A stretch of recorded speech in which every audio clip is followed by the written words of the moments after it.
ഇന്നത്തെ റെസിപ്പിയിൽ ഉൾപ്പെടുത്തിയിരിക്കുന്നത് നിങ്ങൾ കാണുന്നത് പോലെ തന്നെ നല്ല ഒന്നാന്തരം ഒരു വടയുടെ റെസിപ്പിയാണ്.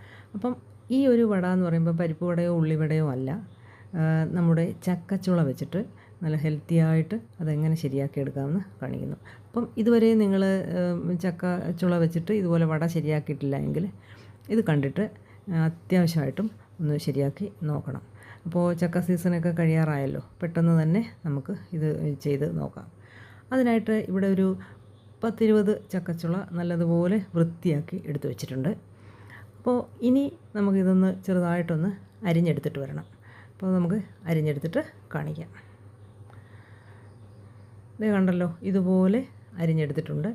ഇനിയിപ്പോൾ നമുക്ക് എന്ത് ചെയ്യണമെന്ന് വെച്ചാൽ ഇതിൽ കുറേശ്ശെ എടുത്ത് മിക്സിയുടെ ഏറ്റവും ചെറിയ ജാറിലേക്കിട്ട് വെള്ളമേ ഒഴിക്കരുത്, അതൊന്ന് ശ്രദ്ധിച്ചോണം.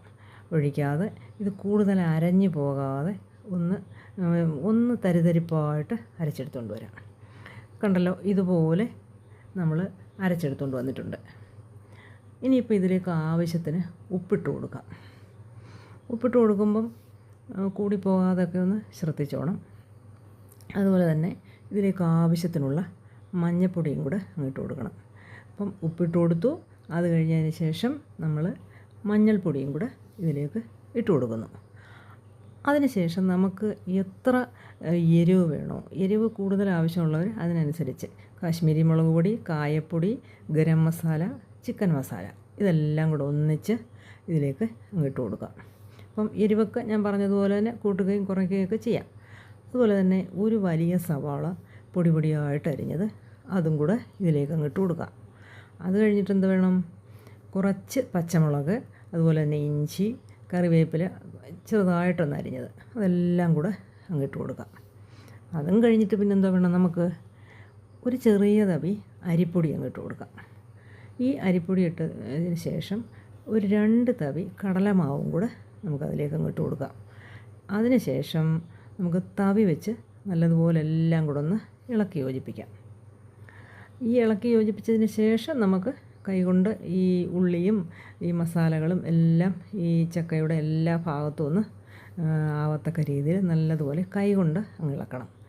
കൈകൊണ്ട് ഇളക്കി യോജിപ്പിക്കുന്നതിന് കാരണം എന്ന് വെച്ചാൽ ഇത് പച്ച ചക്കയാണല്ലോ, അപ്പോൾ അതിനനുസരിച്ച് നല്ലതുപോലെ എല്ലായിടും ഒന്ന് മയപ്പെടുത്തി എടുക്കണം.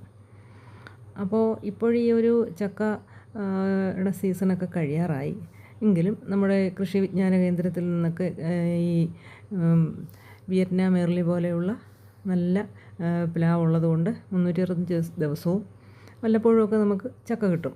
അപ്പോൾ ഇതുപോലൊരു വട നമ്മളൊന്ന് ശരിയാക്കി നോക്കണം.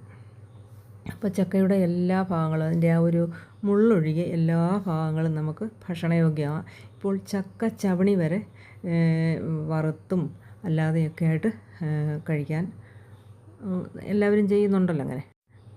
ഇനിയിപ്പം നമുക്ക് ആ ഇളക്കിയതിൽ നിന്നും ചെറിയ ഉരുളകളാക്കി എടുത്ത് വടയുടെ ഷേപ്പിൽ നല്ല വൃത്തിയായി കഴുകിയതിന് ശേഷം കൈ ഒന്ന് നനച്ച് വടയുടെ ഷേപ്പിലാക്കി എല്ലാം ഈ പാത്രത്തിലേക്ക് അങ്ങ് വെക്കാം. ഇതിപ്പോൾ ഒരു 6-7 എണ്ണം നമുക്ക് ഒന്നിച്ചിട്ട് ശരിയാക്കാവുന്നതേ ഉള്ളൂ.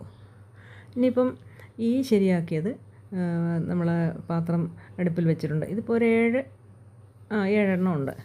അപ്പോൾ ആ പാത്രത്തിലേക്ക് എണ്ണ ഒഴിച്ചിട്ട് ആ എണ്ണ ഒന്ന് ചൂടാവട്ടെ. അപ്പോൾ എണ്ണ നമുക്ക് ഏത് എണ്ണ വേണമെങ്കിലും ഒഴിക്കാം. ഇതിപ്പോൾ നല്ലതുപോലെ ചൂടായിട്ടുണ്ട്. ഇനി ഇതിലേക്ക് ഈ എടുത്തു വച്ചിരിക്കുന്ന ചക്കവട ശരിയാക്കാനായിട്ട് എടുത്തു വച്ചിരിക്കുന്നത് ഓരോന്നോരോന്നായിട്ട് നമുക്കങ്ങ് ഇട്ട് കൊടുക്കാം. അപ്പം നല്ലതുപോലെ എണ്ണ ആദ്യം ചൂടാവണം കേട്ടോ. അത് കഴിഞ്ഞതിന് ശേഷം ഈ വടയ്ക്കുള്ള ആ എണ്ണയിലേക്ക് ഇട്ടതിന് ശേഷം നമുക്ക് തീ വളരെ കുറച്ച് വെക്കണം. കാര്യം എന്ന് വെച്ചാൽ ഈ ചക്ക പച്ചയാണ്, അപ്പോൾ അതിനനുസരിച്ച് ചെറുതായിട്ട് കിടന്ന് ഇതിനകമൊക്കെ ഒന്ന് വെന്ത് ശരിയാവണം. അപ്പം തീ കൂട്ടി വെച്ചാൽ പുറമേ ഇതങ്ങ് കരിഞ്ഞു പോകും, അകം വേവത്തുമില്ല, അങ്ങനെയൊക്കെ ഉണ്ട്. ഇനിയിപ്പോൾ ഇത് നമുക്ക് സ്പൂണും കൊണ്ട് ഇതൊന്ന്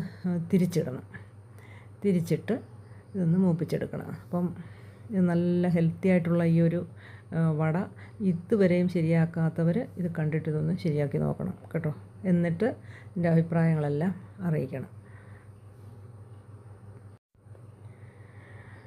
അപ്പോൾ ചക്ക വെച്ചിട്ടുള്ള 1-2-3 വീഡിയോകളും കൂടെ ഞാൻ അപ്ലോഡ് ചെയ്യുന്നതാണ്. അതെല്ലാം നിങ്ങളൊന്ന് കണ്ടു നോക്കണം കേട്ടോ. അപ്പോൾ ഇത് ഏകദേശം മൂത്ത് വരുന്നുണ്ട്. ഏകദേശം മൂത്ത് വരുന്നുണ്ട്. ഇനിയിപ്പോൾ ഇത് നമുക്ക് കോരിയെടുക്കാം. കൂടുതലങ്ങ് കരിഞ്ഞു പോയാലും അതിന് വേറൊരു ടേസ്റ്റായി പോവും. അപ്പോൾ ഇതിപ്പോൾ ഈ ഒരു ക്യാമറയിൽ കൂടെ കാണുന്നത് പോലെ അല്ല, ഇത് നല്ലൊരു കളറായത് കേട്ടോ. അപ്പോൾ ഇതെല്ലാം കോരിയെടുത്ത് പാത്രത്തിലേക്ക് വെക്കാം.